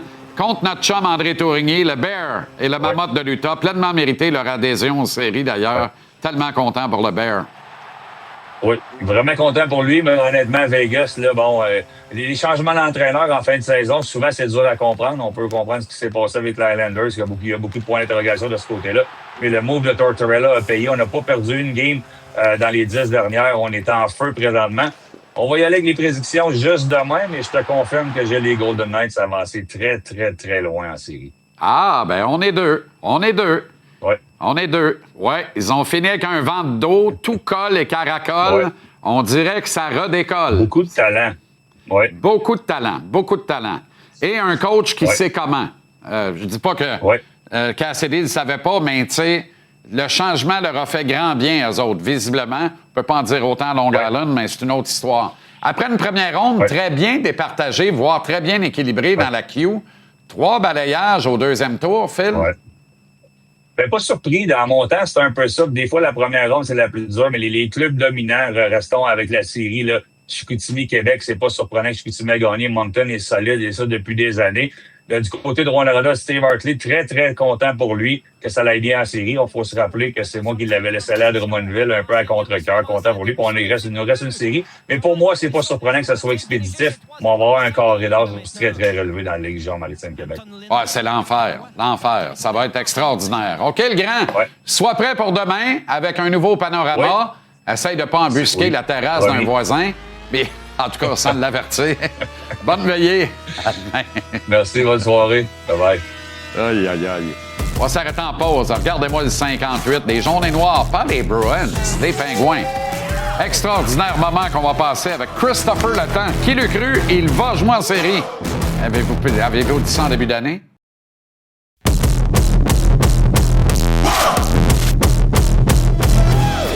Il va jouer en série éliminatoire avec les Pingouins de Pittsburgh. L'affaire, c'est qu'il n'y a pas grand monde qui l'a vu venir, celle-là. Il doit être bien heureux et avec raison. Défenseur québécois Chris Letang est avec nous. Chris, comment ça va? Ça va bien, toi? Très bien. Quel accomplissement quand même. Sincèrement, là, tu sais, immense respect parce que je connais pas personne qui vous place en série en début de saison et vous y êtes par la plus grande porte à part ça, avantage de la glace au premier tour. Ouais, non, c'est pas quelque chose que les gens avaient prédit avant le début de la saison. Mais avec les changements qu'on a faits, les joueurs qu'on a apportés dans notre organisation, je pense qu'il y a beaucoup de gars qui avaient énormément de choses à prouver. Il y avait la chance de jouer avec des joueurs comme Sidney Crosby, Evgeny Malkin, d'avoir des plus gros rôles. Donc, des fois, quand tu mets des joueurs dans cette position-là, ils t'en donnent énormément. Puis, avec un nouvel entraîneur, ça donne un souffle de plus aux gars. Puis, dans le fond, c'est une nouvelle façon de te faire réévaluer puis de te repositionner dans l'organisation. Intéressant que tu parles du coach parce que lui aussi nous a surpris parce qu'on s'est tous dit, mais d'où sort ce gars-là? Puis bien honnêtement, Chris, on se disait peut-être un coach de transition pour assurer la suite à Pittsburgh. Eh bien non. Fait le job. Ouais. Non, il est jeune, puis il n'a jamais été entraîneur-chef, mais il a énormément d'expérience. Puis Je pourrais même dire qu'il passe sa journée à l'aréna à travailler. Donc, c'est un coach qui travaille énormément fort, qui passe je sais pas combien d'heures à regarder, scouter des joueurs ou notre façon de jouer. Donc, quelqu'un d'extrêmement travaillant. Donc, je pense que ça s'est transmis à ses joueurs. Il y a beaucoup de passion, surtout sur la patinoire. Puis en même temps, on a eu un meeting au début de l'année. Puis une des choses qu'il a dit, c'était que lui aussi allait apprendre. Donc, tu vois qu'il était motivé, il parlait beaucoup, il fait confiance à ses joueurs vétérans. Ça fait un beau mix. Duel contre les Flyers au premier tour. La bataille de la Pennsylvanie. Difficile de demander mieux, Chris. Ouais, non, ça sera pas dur de se lever le matin pour être motivé pour jouer contre eux. C'est une rivalité qu'on a depuis de nombreuses années, donc ça devrait être assez excitant au premier tour. Il y a plusieurs critiques envers la Ligue nationale, un feu nourri de la formule des séries éliminatoires. On dit, ça n'a pas de bon sens. Il y a des clubs qui font pas les séries avec plus de points que d'autres qui y sont. On fait des match-ups dès la première ronde qui sont dignes des fois de finale d'association. Je prends exemple cette année, Minnesota et Dallas, notamment dans l'Ouest. Mais en même temps, quand je vois Buffalo contre Boston, quand je vois une bataille de la Pennsylvanie comme vous vous apprêtez à la vivre, je vois même le Canadien contre le Lightning où il y a une belle rivalité entre les deux clubs. C'est le fun pareil, Chris. Là. Un moment donné, il faut que tu gagnes les 4 rondes, de toute façon. Ouais, c'est ça, exactement. Quand on a réussi dans le fond, à se qualifier pour les playoffs cette année, on se demandait contre qui qu'on allait jouer. Puis à la fin de la journée, la seule réponse que tu peux donner, c'est pour gagner une Coupe Stanley, tu as besoin de battre les 4 meilleures équipes que tu vas affronter. Donc, ça ne change rien que tu l'affrontes au premier tour ou au 4e. Tu te dois de gagner à chaque ronde. Donc, on a eu la chance dans le passé d'affronter les Capitals qui étaient favoris pour la Coupe Stanley en 2016 et en 2017. Puis on les a affrontés au 2e tour. Puis ça fait en sorte que c'est le fun pour les partisans parce que c'est 2 équipes qui est une rivalité qui s'affrontent en 2e ronde. Donc, je pense que tout le monde est gagnant de ça. C'est sûr que il y a des années que peut-être que tu as des divisions qui sont un peu plus fortes que les autres, puis ça fait en sorte que le chemin est un petit peu plus difficile, mais à la fin de la journée, que tu perds au premier tour, au 3e tour, au 4e tour, tu finis par rien gagner. Donc, le but ultime, c'est une Coupe Stanley. Tu connais bien le film des séries. Chris, t'as joué dedans à plus d'une occasion. Le regretté coach, notamment Pat Burns, me disait toujours la première ronde, c'est le piège. C'est souvent la plus tough à gagner. C'est là où tu vas définir le reste de ton parcours, si tu gagnes et de la manière, puis tout ça. Es-tu d'accord avec ce que Pat disait? Ben oui, quand même. Il y a beaucoup d'équipes en ce moment qui font les playoffs. Puis dans le fond, personne ne les voyait là. Donc, ils arrivent dans les playoffs, ils n'ont rien à perdre. Peut-être aussi qu'ils sont en reconstruction un peu, donc ils ont beaucoup de jeunes joueurs. Puis le message qui est envoyé, c'est d'essayer d'acquérir de l'expérience. Donc, la première ronde, c'est toujours la plus difficile, selon moi, selon ce qu'on a vu dans le passé. Mais à la fin de la journée, j'ai dit que c'était la plus difficile. C'est pas nécessairement la plus difficile, mais c'est une ronde qui est assez tricky, comme on peut dire. Tu peux te faire surprendre assez rapidement. Chris, il y a maintenant 32 clubs dans la Ligue nationale. Et pour le moment, ça achève, mais pour le moment, il y a seulement 29 défenseurs dans toute l'histoire qui ont atteint la barre des 150 matchs en série. Je dis ça parce que tu vas être le 30e. Tu as passé la barre des 1000 matchs. C'est un autre accomplissement important. Tu dois être particulièrement fier de ça. Oui, c'est sûr que tant que ton nom va parmi des grands joueurs, c'est toujours plaisant de recevoir cette accolade-là, si on peut dire. Non, j'avais jamais pensé à me rendre aussi loin que ça au hockey quand j'étais un enfant. Je rêvais, mais tu sais jamais qu'est-ce qui peut arriver. Puis les blessures que j'ai eues ont fait en sorte que le parcours était un petit peu plus rough, mais à la fin de la journée, quand tu te rends jusque-là, tu peux sourire et être fier. La filière québécoise prend du galon chez les Pens.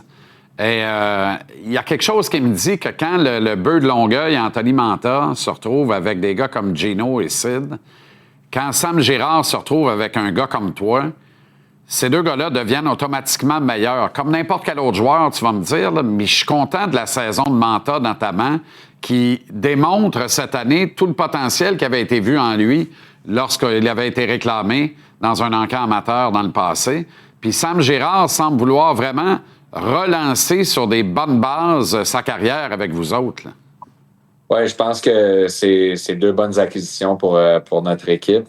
Puis Anthony, tout le monde le sait à quel point il a du talent. Moi, j'ai la chance aussi de patiner avec lui l'été. C'est un gars avec un potentiel incroyable. Sa carrière, ça a été avec des hauts et des bas. Il y a eu beaucoup de blessures. C'est tough des fois relancer ta carrière. Les équipes perdent confiance ou des choses comme ça. Mais Anthony, cette année, il a vraiment gamblé sur lui-même. Puis quand tu as de la pression comme ça, tu vois les bons joueurs qui sont capables d'exécuter. Puis il l'a fait à merveille pour notre équipe. Puis Sam, dans le fond, c'est le fun parce que quand il est arrivé avec nous, tout de suite, on s'est fait mettre ensemble. Puis on travaille notre chimie à chaque jour. Puis c'est le fun de le voir évoluer. Je l'ai regardé souvent avec Colorado quand ils ont gagné leur Coupe Stanley puis ils ont eu des excellentes années. Donc, c'est un joueur très spécial. Puis je pense qu'avec la confiance qu'il va avoir avec nous, il va être capable de nous prouver des belles choses. Sur une note personnelle, en terminant, Chris, pour toi d'être là depuis 20 ans avec Sid et Gino, il y a quelque chose de formidable là-dedans, non? Ouais, non, on voulait... Tu sais, on sait tous qu'on vieillit. Malkin, il reste 1 an de contrat. Sid, après cette année, il reste 1 an. Donc, on n'aurait pas voulu finir les trois ensemble sur une note un peu amère en faisant pas les playoffs. Donc, cette année, en ayant la chance de se rendre en playoffs et de pouvoir de se donner une chance de gagner ensemble encore, ça va être spécial.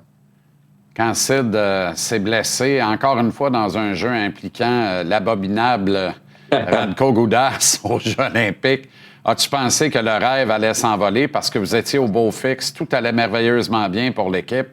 Puis là, on s'est tous dit, ben ça y est, c'est là que ça va planter à Pittsburgh. Ben non, vous avez tenu le fort encore une fois.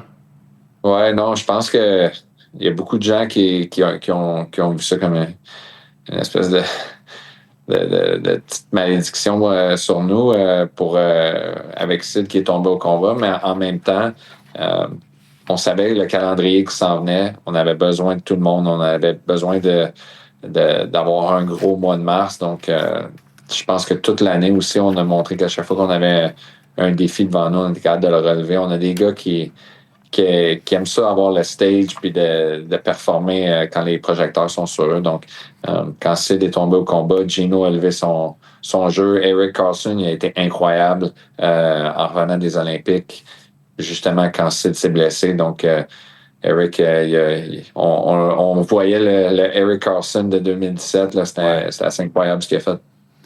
La bataille de la Pennsylvanie commence à Pittsburgh, samedi 20h. En exclusivité ici à TVA Sport, Chris Letang, merci infiniment.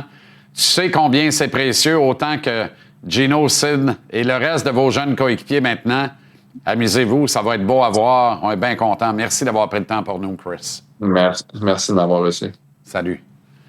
Alors voilà comment on a vu votre rendez-vous de conversation sportive ici à JC. C'est une émission spéciale avant les séries à laquelle vous êtes conviés dans les prochains instants. Suivra le duel entre les Sharks de San Jose et plus tard en soirée, le Kraken de Seattle sera au Colorado contre l'Avalanche. San Jose-Winnipeg, manquez pas ça. Jonathan Toews s'est entretenu avec Ben Baudouin qui est à Winnipeg, comme vous le savez, pour l'UFC. Peut-être le dernier match de l'illustre carrière du centre aux origines, notamment québécoises, ce soir. Merci d'avoir été là. Demain, c'est notre dernier moment pour mettre la table avant que le feu prenne entre le Canadien et le Lightning. On sera là dès 17h pour un énorme 120 minutes. Merci à vous autres. Bonne soirée. À demain.